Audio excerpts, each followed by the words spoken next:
नमस्कार। ऑनलाइन कक्षा शिक्षण में आपका स्वागत है। आज हम पढ़ रहे हैं राहुल सांकृत्यायन द्वारा लिखित यात्रा वृत्तांत ल्हासा की ओर, जिसका भाग 3। इससे पहले हमने इस पाठ से संबंधित 2 भाग पढ़े हैं। आज हम तीसरा भाग पढ़ेंगे। दूसरे दिन हम घोड़ों पर सवार होकर ऊपर की ओर चले। डांडे से पहले एक जगह चाय पी और दोपहर के वक्त डांडे के ऊपर जा पहुँचे। डांडे मतलब ऊपरी स्थान। हम समुद्र तल से 17-18 हज़ार फीट ऊंचे खड़े थे। हमारी दक्षिण तरफ पूरब से पश्चिम की ओर हिमालय के हजारों श्वेत शिखर चले गए थे। बीटे की ओर दिखने वाले पहाड़ बिल्कुल नंगे थे। यहाँ बीटे का मतलब होता है टीले के आकार का ऊंचा स्थान। न वहाँ बर्फ़ की सफ़ेदी थी, न किसी तरह की हरियाली। उत्तर की तरफ बहुत कम बर्फ़ वाली चोटियाँ दिखाई पड़ती थी। सर्वोच्च स्थान पर डांडे के देवता का स्थान था, जो पत्थरों के ढेर, जानवरों के सींगों और रंग बिरंगे कपड़े की झंडियों से सजाया गया था। तो एक स्थान ऐसा था जहाँ पत्थरों के ढेर लगे थे, जानवरों के सींग जैसे वहाँ किसी की बलि दी गई हो, और रंग बिरंगे कपड़ों की झंडियाँ से सजाया हुआ था। तो ऐसा लग रहा था कि ये डांडे के देवता का स्थान हो सकता है। अब हमें बराबर उत्तराई पर चलना था। अब पहाड़ की ढलान आने वाली थी। चढ़ाई तो कुछ दूर थोड़ी मुश्किल थी, लेकिन उतराई बिल्कुल नहीं, क्योंकि नीचे उतरते समय आसानी थी। शायद 2-1 और सवार साथी हमारे साथ चल रहे थे। मेरा घोड़ा कुछ धीमे चलने लगा। मैंने समझा कि चढ़ाई की थकावट के कारण ऐसा कर रहा है और उसे मारना नहीं चाहता था। धीरे धीरे वह बहुत पिछड़ गया और मैं दोनक्विस्तों की तरह अपने घोड़े पर झूमता हुआ चला जा रहा था। जान नहीं पड़ता था कि घोड़ा आगे जा रहा है या पीछे। मतलब इतना धीमे हो गया था घोड़ा कि पता नहीं चल रहा था कि घोड़ा आगे बढ़ रहा है या पीछे। जब मैं जोर देने लगता तो वह और सुस्त पड़ जाता और ढीला पड़ जाता और बहुत धीरे चलना शुरू कर देता। एक जगह 2 रास्ते फूट रहे थे, क्योंकि बाकी सभी साथी आगे निकल चुके थे और मैं अकेला था, अपने घोड़े पर बैठा चल रहा था। आगे 2 रास्ते फूट रहे थे। अब मुझे ये पता नहीं था कि कौन सा रास्ता किधर जाता है। मैंने बाएं का रास्ता ले 1.5 मील चला गया। आगे एक घर में पूछने से पता चला कि लंगकोर का रास्ता दाहिने वाला था, अर्थात लेखक को लंगकोर जाना था। तो जहाँ 2 रास्ते अलग अलग हो रहे थे, तो लेखक को पता नहीं था कि कौन सा रास्ता लंगकोर जा रहा है। तो लेखक ने लंगकोर के रास्ते को छोड़ करके दूसरे वाला रास्ता चुना, और आगे जाने पर पता चला कि यह लंगकोर का रास्ता नहीं है। फिर लौटा और लौटकर उसी को पकड़ा। 4-5 बजे के करीब मैं गांव से मील भर पर था, तो मित्र सुमति इंतज़ार करते हुए मिले। मंगोलों का मुंह वैसे ही लाल तो होता ही है, और अब वह पूरे गुस्से में था, क्योंकि मैं पीछे रह गया था और उसको चिंता सता रही थी कि वे लेखक पीछे कहाँ रह गए।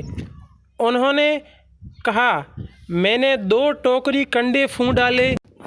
2 टोकरी कंडे फूंक डाले मतलब कि 2 टोकरी भरी हुई कंडे मैंने जला दिए। मतलब क्योंकि वहाँ ठंड लग रही थी, सुमति अकेला था और वह लेखक का इंतज़ार करते करते कंडे जला रहा था और अपनी सर्दी भगा रहा था। 3-3 बार चाय को गर्म किया। मैंने बहुत नरमी से जवाब दिया, लेकिन मेरा कसूर नहीं है मित्र। देख नहीं रहे हो कैसा घोड़ा मुझे मिला है। मैं तो रात तक पहुंचने की उम्मीद रखता था। खैर, सुमति को जितनी जल्दी गुस्सा आता था, उतनी ही जल्दी वह ठंडा भी हो जाता था। लंगकोर में वे एक अच्छी जगह पर ठहरे थे। यहाँ भी उनके अच्छे यजमान थे। पहले चाय सत्तू खाया गया और रात को गर्मा गर्म थुक्पा मिला।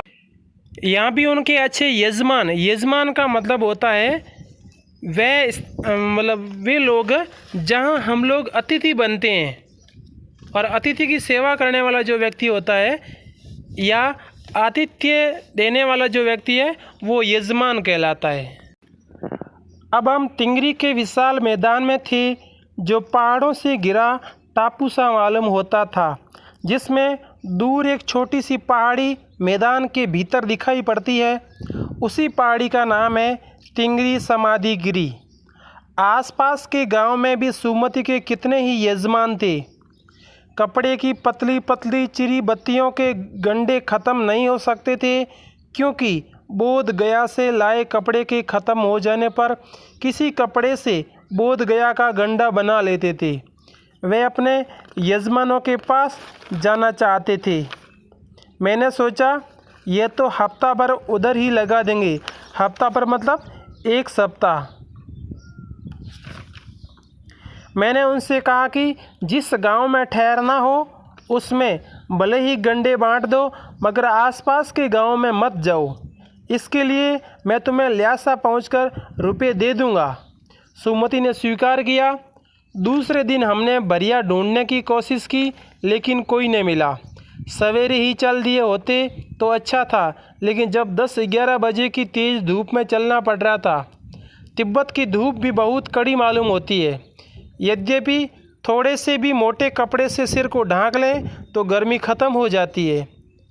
अर्थात जब तेज़ धूप होती है और यदि हम उस गर्मी को भगाना चाहते हैं तो अपने सिर को हम यदि मोटे कपड़े से ढक लें तो वह गर्मी ख़त्म हो सकती है।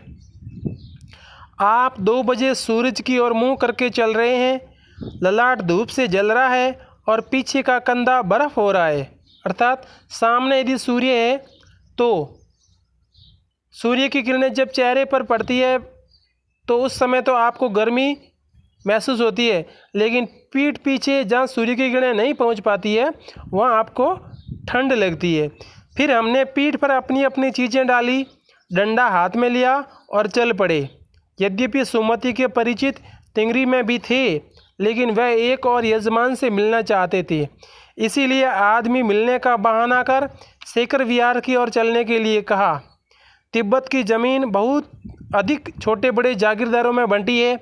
इन जागीरों का बहुत ज़्यादा हिस्सा मठों के हाथ में है। मठ मतलब विहार। अपनी अपनी जागीर में हर एक जागीरदार कुछ खेती खुद भी कराता है, जिसके लिए मजदूर बेगार में मिल जाते हैं। खेती का इंतज़ाम देखने के लिए वहाँ कोई भिक्षु भेजा जाता है, जो जागीर के आदमियों के लिए राजा से कम नहीं होता। अर्थात जो भी बेगार करने वाले आदमी मजदूर है उनके लिए वो भिक्षु राजा से कम नहीं होता, क्योंकि वो आदेश देता है। शेखर की खेती के मुखिया भिक्षु अर्थात नंसे बड़े भद्र पुरुष थे। भद्र मतलब अच्छे इंसान। वह बहुत प्रेम से मिले। हालांकि उस वक्त मेरा भेष ऐसा नहीं था कि उन्हें कुछ भी ख्याल करना चाहिए था। यहाँ एक अच्छा मंदिर था जिसमें कंजूर की हस्तलिखित 103 पोथियाँ रखी हुई थी। उस मंदिर में मेरा आसन भी वहीं लगा। वह बड़े मोटे कागज़ पर अच्छे अक्षरों में लिखी हुई थी। एक एक पोथी 15-15 शेर से कम नहीं रही होगी। सुमति ने फिर आसपास अपने यजमानों के पास जाने के बारे में पूछा। मैं अब पुस्तकों के भीतर था, इसलिए मैंने उन्हें जाने के लिए कह दिया। पुस्तकों के भीतर था का मतलब ये हुआ कि मैं उन पुस्तकों को देख रहा था जो बहुत पुरानी थी, कि उसमें क्या लिखा है, किसके बारे में वे सारी पुस्तकें हैं। दूसरे दिन वह गए। मैंने समझा था 2-3 दिन लगेंगे, लेकिन वह उसी दिन दोपहर बाद चले आए। तिंगरी गांव वहाँ से बहुत दूर नहीं था। हमने अपना अपना सामान पीठ पर उठाया और भिक्षु निमसे से विदाई लेकर चल पड़े। पाठ में आए कुछ कठिन शब्दार्थ जो इस प्रकार है, जिनका अर्थ डांडा मतलब ऊंची ज़मीन, थोंगला तिब्बती सीमा का एक स्थान, बीटे मतलब टीले के आकार का सा ऊंचा स्थान, कंडे गाय भैंस के गोबर से बने उपले जो ईंधन के काम में आते हैं। सत्तू भुना हुआ अन्न या जो चने का आटा। थुक्पा सत्तू या चावल के साथ मूली, हड्डी और मांस के साथ पतली लेई की तरह पकाया गया खाद्य पदार्थ। गंडा मंत्र पढ़कर गांठ लगाया हुआ धागा या कपड़ा।